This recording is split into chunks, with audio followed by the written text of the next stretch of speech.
ali, é o ato de escrever sobre a conscienciologia.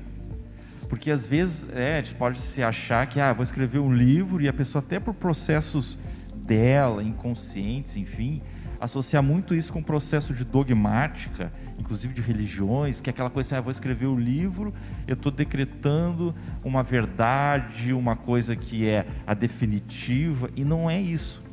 Aí entra na linha do que a Mabel falou, tu escreve, tu vai pesquisar, tu vai registrar aquilo, mas isso também tem que estar dentro de uma cultura de ciência que é a revisão constante, né? Então, por exemplo, poxa, eu escrevi meus livros agora, daqui na minha próxima vida, dentro do meu autorrevezamento, eu vou encontrar esse material, eu vou encontrar fontes de dados importantes, mas eu vou dar continuidade no aperfeiçoamento dessas ideias, desses conteúdos, e não fazer aquela coisa assim de estabelecer verdades absolutas, dogmas.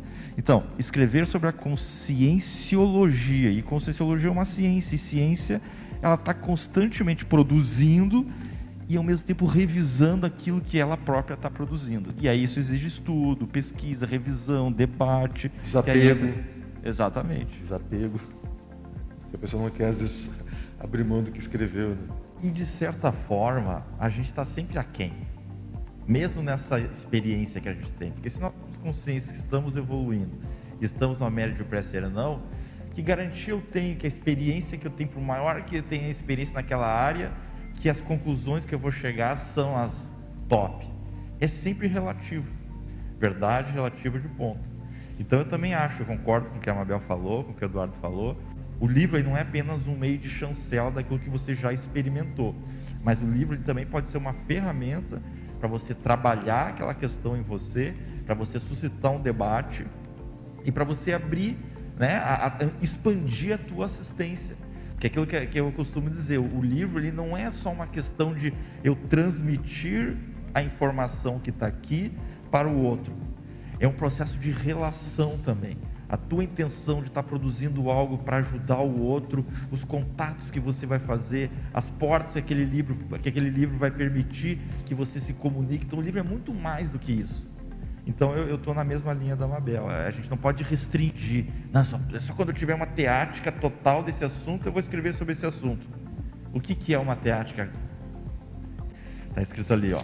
A Neo-Verpon pode ser tão somente a materialização de uma autoconjectura, solilóquio ou abstração pessoal do ponto de vista humano. Contudo, constituindo, a rigor, a recuperação de específico com magno da própria consciência, quando era consciex, no período intermissivo pré-ressomático. Então, é interessante a gente pensar isso aí, que é muito relativo. Às vezes a pessoa, por exemplo, eu publiquei meu primeiro livro com 26 anos de idade. Tem coisa lá no meu livro que eu escrevi quando eu tinha 18, 19, 20. E, aliás, quando eu fui colocando aqui a minha experiência, né? Eu ouvi muito na época, não, você não tem experiência de vida nenhuma para escrever um livro de conscienciologia, que na época era diferente. Na época tinha meia dúzia de autores, o Wagner, a Malo, o Valdo e a Rose, eu acho. E aí eu fui falar com o professor Valdo, porque aquilo ali começou a me afetar. Eu falei, professor Valdo, pô, sou um guri novo aqui, 20 e poucos anos, realmente não tem experiência de vida de um monte de coisa. E aí ele falou, coloque a lógica à frente de tudo que tu vai escrever. Estude. E esse negócio da experiência, tu é uma consciência multimilenar. Então, isso tudo está no buraco, esses argumentos. Vai em frente. E ele me estimulou. E eu fui lá. Então, é por aí mesmo, né? Claro, é óbvio, acho que é óbvio que quanto mais experiência a gente tiver naquela área, melhor. Quanto mais conhecimento, melhor. Mas isso não pode ser um restritor, um repressor, um condicionamento, porque senão você não vai escrever nada, não vai fazer nada, porque sempre vai estar aquém. É importante a gente destacar, conforme a pergunta ali, que a pensata, para ela ter um efeito realmente de reciclagem, de desassédio, é que não é qualquer frasezinha, não é qualquer produção, porque escrever, né? Então é importante a gente entender que por trás de uma pensata há uma elaboração do pensamento. O professor Eduardo acabou de citar, pós-TENEPS, poxa, uma experiência de assistência, tu vai trazer o quê? Aprendizados, conclusões, o próprio desassédio mental somático. São ideias com valor, são ideias de esclarecimento. Porque, assim, eu já andei vendo material de algumas pessoas aí que está produzindo pensata, e eu acho que tem muita gente que não está entendendo muito bem o que é a questão da pensata. Ah, saí na rua e vi o céu azul, né? É uma pensata, mas qual é o valor de conteúdo dessa pensata, de esclarecimento? Qual a mensagem de esclarecimento que ela está transmitindo? É importante a gente ver isso, porque é a partir desse conteúdo que a pessoa vai alcançar ali, conforme a pergunta do Murilo, o desassédio, a expansão da sua cognição. Tem que quebrar a cabeça também, senão é escrever letra de música, que nem o professor Valdo dizia, né? Tem que praticar, né? E só o meu ponto de vista é isso: a gente não pode perder de vista o conteúdo, a mensagem, o esforço, né? É a banalização. Qualquer um aqui, se parar 10 minutos, escreve 100 frases. Ok, são pensadas, mas esse esforço mental somático, essa dedicação, o estudo, a reflexão, o trabalho parapsíquico. Por quê? A gente escreve desde a primeira, segunda série do colégio. Então escrever em si, escrever frases, escrever isso aí não tem chover no molhado. Eu acho que é importante a gente fazer esse nivelamento por cima, né?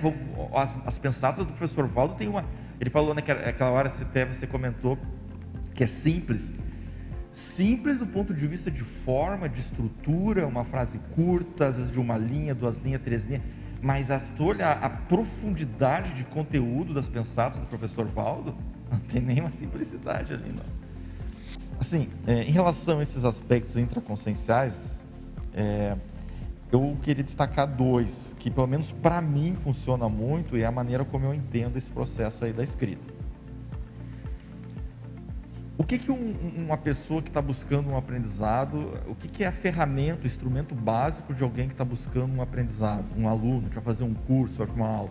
É o registro. Tu vai anotar aquilo que o professor está falando, a matéria que está sendo transmitida para ti. Por quê? Porque você vai anotar ali para você estudar, rever, organizar e aprender. A própria anotação, a escrita, é um instrumento básico de pedagogia, de aprendizado. Como é que eu entendo? Nós estamos dentro de um processo evolutivo, em que nós estamos procurando evoluir, aprender e a crescer. Então, a gente vai ter aprendizados evolutivos, desde experiências pequenas do dia a dia, até experiências maiores, até os cursos, eventos, tudo visando a evolução. Então, o que a gente vai fazer? A gente vai escrever isso. É esse entendimento que eu tenho. Então, assim, eu acho que um item é essa autonomia no teu processo de aprendizado evolutivo. Eu estou aqui, o Eduardo fala uma coisa, outra pessoa fala outra e tal, legal, ok, estão falando as suas opiniões, mas daqui a pouco eu estou aqui e começo a tirar os meus insights, as minhas associações de ideias. Puxa, isso é uma coisa interessante, eu vou anotar. E isso está em todo lugar, não é só aqui, é no dia a dia, é em casa, é no trabalho, é com a família, é no lazer. Então essa autonomia para o aprendizado evolutivo, ao meu ver, ele se reflete nessa necessidade de registrar, de anotar. Então eu tive uma experiência qualquer com alguém, numa situação, puxa, vamos pegar assim, uma coisa assim bem básica, né? Puxa, na vida a gente tem que ter esse cuidado. Vou pegar um exemplo assim, eu vou lá e vou anotar isso. Por quê? Porque isso é um aprendizado, eu não quero esquecer, é um apoio à minha memória. Então esse é o primeiro ponto. E aí o segundo, que eu acho que é o mais crítico, que é o abertismo assistencial, de tu compartilhar aquilo que você está aprendendo. Poxa, se aquilo que eu tive um insight aqui, você falou uma coisa, a Mabel falou outra. Puxa, eu fiz uma associação de ideias aqui, tirei uma conclusão bacana isso. Anotei. Eu vou ficar com isso só para mim? Entende? Quanto curso, quanta experiência todo mundo aqui tem.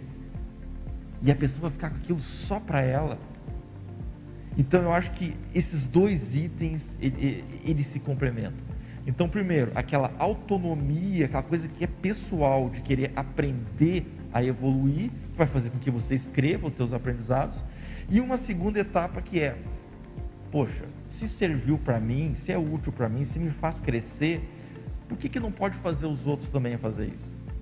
E aí vem todos os instrumentais, as ferramentas que a Conscienciologia oferece para a pessoa fazer esse compartilhamento. Acho que foi o Felipe que falou, a Daiane. Então, artigo, verbete, livro, aula, tertúlia matinal, tudo.